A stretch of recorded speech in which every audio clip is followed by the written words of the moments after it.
Hello, I'm Cuddly Bunny, and welcome to another tank review. Today we're looking at the T-34-1, the Tier 7 Chinese medium tank. Comes after the Type 58, which is pretty meh in general. Same for the Type T-34. They're okay tanks. I had a really bad time with the Type 58, but it's kind of worth it to get to this thing. So let's go over why. First off, armor-wise, it's pretty mixed, and I'll show you why.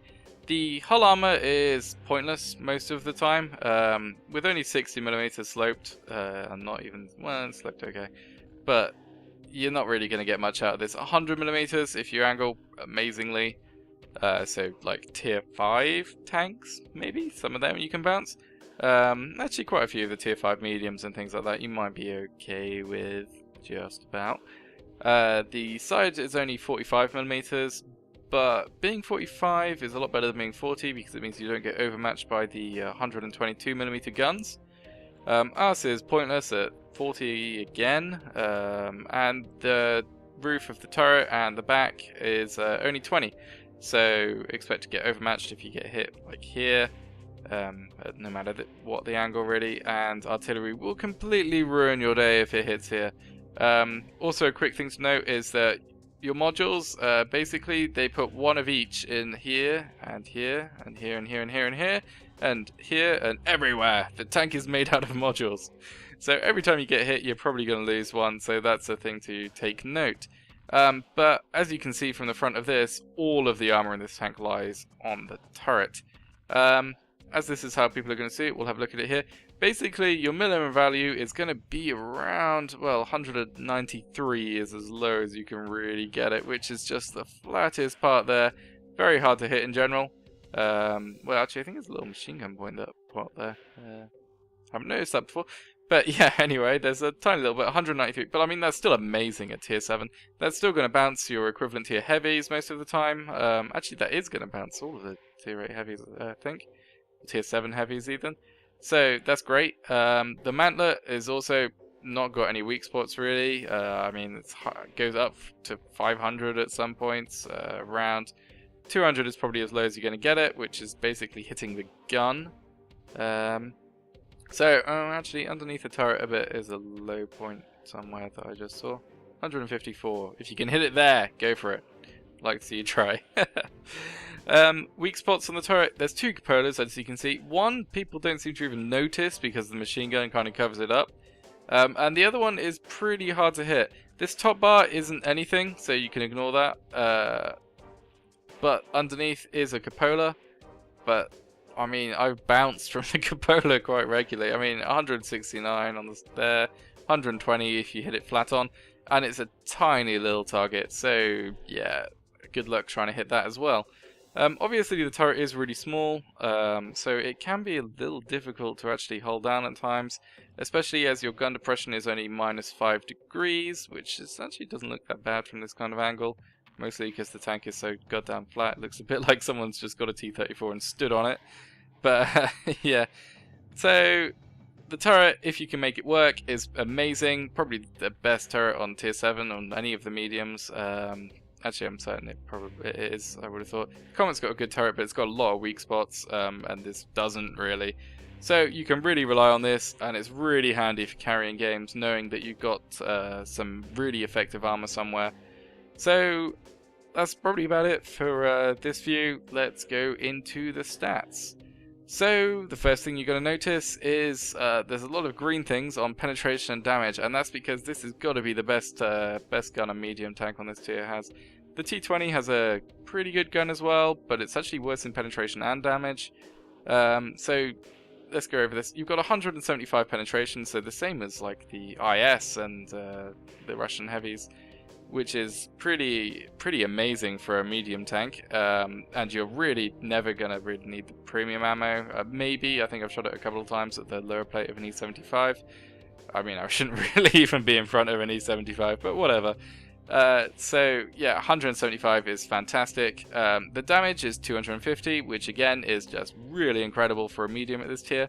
DPM is obviously very bad due to, because it has to have some downsides, right? 9-second reload, pretty much. Well, 8.9. you can get that down obviously with rammer, vents, and crew skills. The accuracy is not so great though. With 0.42 stock, if I remember, this is lower because it's got the commander bonus on. And aim time at 2.9 stock, if I remember, is a little unwieldy, this gun. And obviously you can see the soft stats all just generally worse than every other gun in tier 7 mediums. But it still works really well because you have such high penetration, you don't have to aim for weak spots as much as you do in the other tanks. And every time you hit, it really hurts everything, basically. I mean, 250 is not a amount to just laugh at. Mobility-wise is a little bit of a more sad story. You're basically, on average, you're slower than every other tier 7 medium. Not by much. I think it's about 6% if I remember when I was going over the numbers. Top speed of 50, which is perfectly adequate. But I mean, this speed is good enough to do what you need to do in a medium. You will struggle in rare occasions, like on mines. You might not get to the hill on time. But otherwise, it works really well. I don't really have any complaints mobility-wise. Survivability, the health is 100 lower than the average for a tier 7 medium. So that's kind of a thing to look out for. That coupled with the low DPM means you really want to try and, if you're going to engage another medium, you've got to make sure you have the advantage. Definitely try and peekaboo. Do not let him use his DPM to work, because as you know, all tier 7 mediums generally have pretty high DPM, but pretty low penetration and damage to compensate for it. So you've really got to play smart if you're going against another medium. You can face hug because you have such an amazing turret, but you've got to be careful with the taller mediums because they can shoot the top of your turret instead of the front of it, obviously, because you're so low down. The other things to note, which I don't see mentioned very often actually, is the scouting ability of this tank is really good. Although its view range is only 370 meters, which is pretty much the standard for a tier 7 tank, its camouflage is fantastic. 18.3% is basically light tank standards. So if you're sitting in a bush somewhere, no one's going to goddamn spot you. When you're moving, it's still 13.4%, which is really good. Firing obviously is only 4.3 and 3.15 if you fire while moving. But it's a really good combo with just average view range but great camo. It means this thing can fulfill pretty good amount of roles. You can broaden the city, and if you're on an open map, you can still spot stuff. So it's a really good all-rounder tank. But, I mean, let's just go over why I think this, or not why I think this, but more how you can put this to use in some gameplay. Right, so here's the first replay. We're on Sand River on Assault mode. I would actually recommend turning Assault mode on, especially if you're in a platoon with mediums. Only in those generations. They're boring and campy otherwise. But yeah, anyway, this was a game I had pretty recently. We were going to go up onto the usual position over here somewhere, and probably spot people advancing here, but we're bored. That's a stupid and boring idea. So instead we're going to just be really aggressive, push up through the middle, and hopefully kill everything. So we'll see how that plays out. While we're moving into position, I will talk about probably equipment. What I use is vents, rammer, and optics. I use vents over GLD because, I don't know, I think I probably just had vents in my garage. It's really interchangeable either way. The vents obviously improve the mobility very slightly, view range very slightly, things like that very slightly. But the GLD will improve the gun. It's up to you preference-wise. I'd probably say start with vents, and if you feel that you need to improve the gun, swap it over for a GLD, because I don't really have any problems when it comes to the accuracy with the vents, or aim time actually more. So yeah, anyway, the optics I use because it's a medium, and as I said, it's really good at spotting. So you want to use those that spotting power as often as you can, because it will just net you extra XP. It's basically just free money if you think about it most of the time. As you can see, the gun is not too inaccurate at range. I mean, I've just hit both of the shots I tried, and they weren't exactly point blank, so pretty nice in general. Rammer is because why wouldn't you take a rammer? You'd be completely insane not to. So yeah, that's basically what I would definitely recommend, I mean, you could swap the optics out for binos, maybe. It depends on your playstyle. I'm pretty aggressive most of the time, so I'm not standing still very often. So yeah, most people around this tier are stupid anyway, so you can usually beat them in spotting games as it is. So yeah, I prefer optics, less effort, and generally, I mean, better in my opinion anyway. So that's it for crew equipment. Crew skills, I think this was like one of my first few games where I actually had Sixth Sense. I don't have an amazing Chinese crew, so yeah, Sixth Sense, not brothers in arms actually, camo, repairs. I don't know which one to go for first actually. I think these guys, and the following replay I'll show you where you can abuse the camo. I would actually say camo might be more important than repairs on this tank, just because it will boost that camo rating up by a pretty significant amount, which will really help out. So yeah, crew skills, I'm now going to recommend Sixth Sense, camo, then probably mix of repairs and some whatever skills you can add on there to improve the handling of the gun performance. And then maybe repairs. You can see I donked the shot there. I probably should have let it aim longer. And the shot earlier on the Tiger, what happened was it went into the tracks on the side. So, yeah, RNG, what are you going to do? Anyway, we're pushing up here, and amazingly, for once, and I've never really noticed this before because this never happens, our team are actually coming with us. You don't really see this very often, especially on an assault map where we're defending. Most people will just sit in base and defend, which is arguably the right thing to do because it gives you all the advantages of being able to camp. But it's just so boring. Why would I even bother doing that? So right now I'm just pushing up this thing. I want to clear out this area so I can push up on them. I just drive straight for him. I was hoping he was going to bounce off my turret, but yeah, it wasn't to be. I don't mind too much losing health here because our team in general right now is doing really well. Aiming on the KV-13 because he's nice enough to give me his side. Matthew goes around that right side and takes out the T-20 because he was actually a pretty big threat actually in the position he was because he was spotting us. And he has, as I said earlier, a pretty mean gun, so you don't want to really leave them alive. But my reload is too long. As I said, it's low DPM, kind of a hindrance at times in comparison to other medium tanks. But I think it's worth the trade-off anyway. So the KV-13 is buggering off over there, and I don't really care. Look at him, he's going to be driving into 3 heavies. He's going to die, so what difference does it make? If I can push up on these guys, I'll probably be able to get quite a bit of spotting damage, maybe, and some extra damage, obviously. Bounce shot from the T-29 coming in. Where did that hit us? I have no idea, actually. Oh, he actually managed to bounce. Oh no, that was probably the T-20 shot.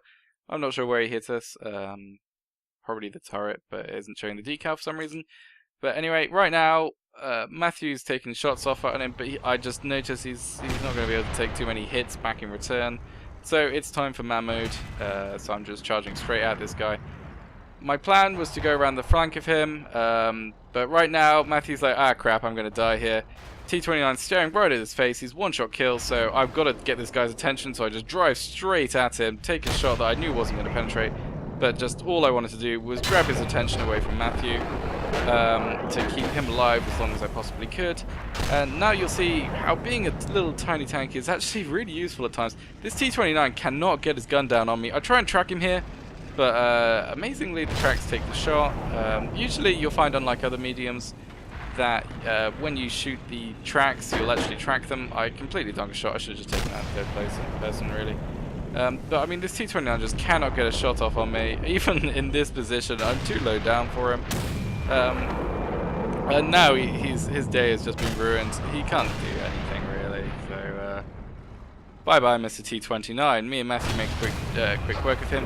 Matthew right now is stuck right there, and I'm thinking, oh, maybe I can go around and push him out, but then this E25 comes to relieve him of all of his problems. There's not much I can do in this situation, really. I'm not quick enough to go drive in front of the E25, so sadly, as it's one of my videos, Matthew has to die anyway, so that's what happens. E25 gets a shot back into me, but I'm not too worried in this situation. We've got this. Well, I guess it could go sour if the Tiger and AT7 take out the SU-152, and the is that another T-34-1 down in that corner? Probably. So that could go badly for us if they die, but I know I've got this entire area handled. I've got Evan supporting as well, so no problem at all. So yeah, you'll see that the mobility is fine for a medium. You can get to where you're going. I was keeping up okay with Evan and Matthew in their mediums, and neither of their mediums were exactly slouches. The gun performs fine, even at ranges, despite its apparently low accuracy. The only problem you'll have with it is the low DPM, but I mean, it's a trade-off that I'm definitely willing to make for this tank. So that's the first game down. Let's go on to another game where I play a bit more passively. Right, so here we are on the next game. This was actually either the game after or the game after for the last one. And this one's just going to showcase more the spotting powers of this tank. So I'm coming up to the usual spotting bush. I managed to see T-25-2 trying to be sneaky and look over the ridge there. I'm not going to take a shot at that, there's just no hope of that ever doing anything, but I just keep spotting stuff. Now what you'd expect usually in this position is if you want to stay here, you do not fire your gun. But thanks to the ridiculousness of the camera rating, I can without being spotted. I keep reversing back thinking I've got to be spotted when I do this, but amazingly I don't. The Leopard, their scout, is more distracted by the other side, where Matthew is in his Sturo Meal. I've got Evan with me in his Tiger P. As I said, we only turned assault mode on for mediums, so it's not so great in other stuff. I have a real problem with just being bored when I get campy, so I just usually end up failing miserably on these kind of scenarios if I'm not in a medium tank. But anyway, as you can see, I'm just out-spotting everything here. Nothing can see me, and I'm allowed to just shoot at stuff. It's a nice side of a KV-1S there. He was nice enough to keep driving forwards a bit to give me a bit more to shoot at. Otherwise, that probably would have hit his turret and bounced. I mean, yeah, shooting at KV-1's turret with only 175 pen is a pretty unreliable thing to do. And this is generally how the gameplay goes out from now on. I can outspot pretty much everything that's going towards me. I can't always shoot without getting spotted back because at some point the enemy Sturo Mill comes just driving forward through the open field, and obviously he's got 400 meters view range. So yeah, there you go, you see him now. But 400 meters view range is a lot of view range and yeah, you can't really beat someone who just drives in the middle of an open field. He's gonna die, but obviously he's gonna start spotting me in return. In the game so far, bad things are happening. Evan's died, not Evan, so Matthew, because well, he must have known I was gonna make a video of this, so he sacrificed himself to make sure that we keep the tradition of him dying all the time. I take my first hit there, which is actually from the T-49, but it was aimed for the Tiger P. Because he didn't even thank me for taking that hit for him. How dare he, hey? After all I do for him. He gets really grumpy at the end of this replay. I'll go over why as well, it's quite funny. I wish I had the TeamSpeak from it, it was so funny. But anyway, I'm still trying to spot stuff. I'm getting spotted now by something. I don't know whether the Leopard maybe moved up or something, or it was just a Sturo Mill. But now, can I get a shot off on this T-43? The answer is mostly no. Our other flank is still not faring so well. It's an IS versus Sturo Mill again and a T-29, so he's probably not going to survive too long. I'm really tempted to go back, but if I do, no one else here. I mean, it's heavies. They're not going to be able to outspot them, so they might end up getting eaten alive. There's an FV-304 with firing arc on Evan and the other heavy here. So yeah, do I go to help the other flank and probably end up losing this one, or what? There's still quite a few guys. I can't figure out whether they're AFK or whether they're just camping really badly though. I'm hoping that first off, if I have to go back, they're going to give me a bit of leeway because they're either AFK or camping really stupidly. But luckily it all kind of plays out. I'm shooting at this T-25-2 again. I'm still not getting spotted. Right now I am actually shooting through a bush though, so yeah, getting spotted wasn't something to happen. Is it a KV-1S? I don't know what he is. He just goes at, yeah, it is a KV-1S, just goes at man mode against the T-49 up in the corner there. And as you can see, you can just rack up damage. You hardly have to aim because, I mean, bouncing with this gun is an irregularity. That word. So it's just really easy to do well in this thing. You've got just the advantages of pretty much every other tier 7 tank other than DPM. So now I think I'm deciding, this isn't looking too good. I'm going to have to go do something about it. So my plan is actually to go around here, take out the T-43, take out the FV-304, and use my view range to spot anyone in the cap and make sure that they get punished for it. I get a few shots in the side of stuff because it's spotted, so why the hell not. End up tracking the AT-7 instead. I don't know why the silhouettes don't always work in replays, it's really annoying. But basically, he's now facing me, so that was never gonna penetrate. But yeah, I really need to get my ass in gear. I don't know why I took that shot, it never would have worked. Even Evan's being more aggressive than me here, so yeah, bad me, very bad. But anyway, on to victory, as it were. Evan's now getting shot at by the T-43 and the FV-304, and he is literally so grumpy. I get shot in the side by a Hellcat right there. I managed to fix my track and get moving. But yeah, it's time to go and help Evan, because he can't do anything about the FV-304, but the FV-304 is kind of laying waste to him. So I'm going to have to be the one to do something. I bounce off the T-43, which is pretty surprising. I probably hit his turret, that'll be my guess anyway as to why it bounced. But I'm just going to go kind of rush him here, because of, otherwise Evan's just going to keep getting shot by the artillery. And yeah, it just makes him grumpy. So anyway, there's the T-43 cupola type thing that I was aiming for. That didn't work out. So now I just need to drive at him. I mean, if I can get the shot before him, he'll die. So yeah, I didn't even get punished for that. So now it's time to deal with the FV-304. Type 58 actually wasn't AFK on our base, so he's going after the AT-7. I tell Evan to go give him support, but I think he has some kind of grudge against this FV-304 for taking off half his health. But yeah, this game now looks pretty much in the bag. Neither of those guys could ever outspot me. So, well, and I've got the freaking side shot because the Type 58 very cleverly got behind him. So that's nice. Now it's just, can I get the top gun? Can you guess what the answer is? The answer is no. Oh well, these things happen. So let's. I forgot to go over the overalls, which means I'm going to actually have to do another replay now. Right, so here's the last replay. I'm on, what's this map called? Cliff. And we'll just watch it. I won't really say much about it. Other than at one point, you'll notice that because I'm so small, the, what is it, AR-44 cannot really do anything about me, and I just get to eat him alive.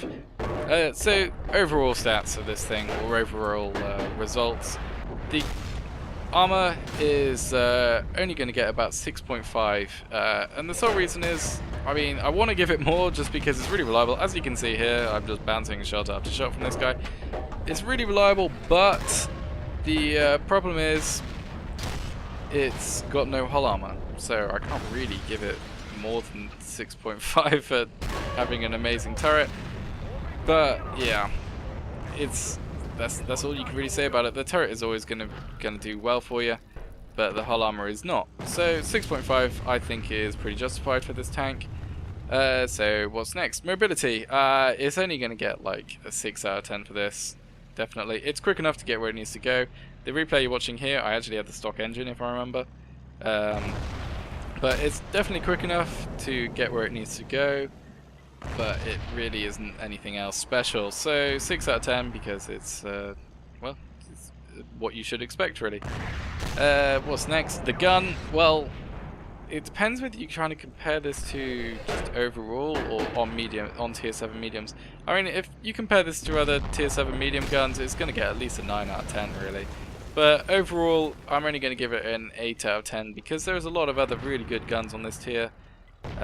So instead of comparing them to other tier 7 mediums, we'll compare them to generally just the tier. So yeah, it's got fantastic penetration, great damage, but low DPM kind of limits your medium abilities sometimes. Like, you know, when you just get into the side of something and you want to just eat it, but sometimes you can't because, well, in this tank you can't always do it that quickly just because of the low DPM. Accuracy and aim time obviously are a negative. It almost makes you want to swap optics out sometimes for some aiming assist, but I've kind of got used to it, so yeah, it's pretty good in general. So what's next? What is the next category? Actually, I think that's it. It's just overall now. Yeah. As I've said before, probably my favourite tier 7 medium, or what I consider the best tier 7 medium. Basically, the armor coupled with the amazing gun, or the turret armor coupled with the amazing gun, really allow you really good carry ability in urban maps, and if you're not in an urban map, you can still spot effectively thanks to the really good camera rating. Has got a few down points, mostly the -5 degrees of gun depression is sometimes a limiting factor. -5 isn't that bad. If it was -3, then this would be a real problem, but yeah, it's not so bad at -5. The view range is only really adequate. I know I said it's kind of made up for thanks to the camera rating, but it's still only kind of adequate. The HP is a bit low, and obviously every hit generally takes out a module. I think in this game I got set on fire and my engine got hit from the one hit I did manage to take from that A44, but otherwise it's by far my favourite medium. It's great carry potential, and I would thoroughly recommend it. Just because of these things, although the sums don't really add up because obviously you didn't get 8 out of 10 in every single category, I'm still giving it 8 out of 10 because the things it's got. It just, as I said, its overall package is as good as you could really want anymore, and this would be a very overpowered vehicle really. I know I was complaining about the low view range, but if you gave it 390, then this thing would be pretty ridiculous in open maps. Yeah.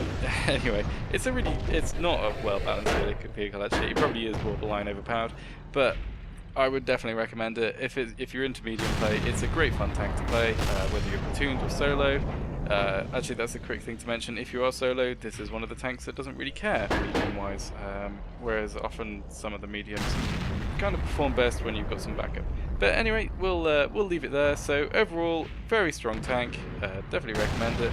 Thanks for watching, and I will see you all next time.